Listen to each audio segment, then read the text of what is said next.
Special intensive revision बद्दल सुद्धा हेच म्हणावं लागेल. स्पेशल इंटेन्सिव्ह रिव्हिजनच्या अंतर्गत पश्चिम बंगालच्या मतदार यादीतून 91 लाख नावं वगळण्यात आलेली आहेत.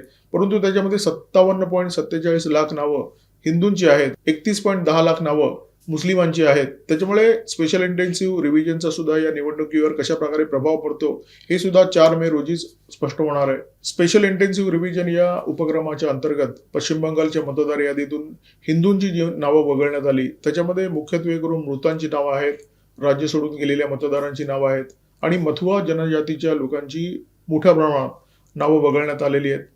हे असे लोक आहेत जे बांगलादेशमध्ये होणाऱ्या अत्याचाराने कंटाळून भारतामध्ये आलेले, भारताचं त्यांनी नागरिकत्व घेतलं, मतदार यादीमध्ये स्वतःचं नाव नोंदवलं, परंतु स्पेशल इंटेन्सिव्ह रिव्हिजनच्या अंतर्गत अशा मतदारांची नावं मोठ्या प्रमाणामध्ये वगळण्यात आली आहेत. केंद्रीय गृहमंत्री अमित शहा यांनी त्यांच्या प्रचार दौऱ्याच्या निमित्ताने अनेक ठिकाणी असं आश्वासन दिलेलं आहे की ज्या हिंदूंची नावं या मतदार यादीतून वगळण्यात आली त्या मतदारांना पुन्हा एकदा मतदार यादीमध्ये समाविष्ट करून घेण्यात येईल.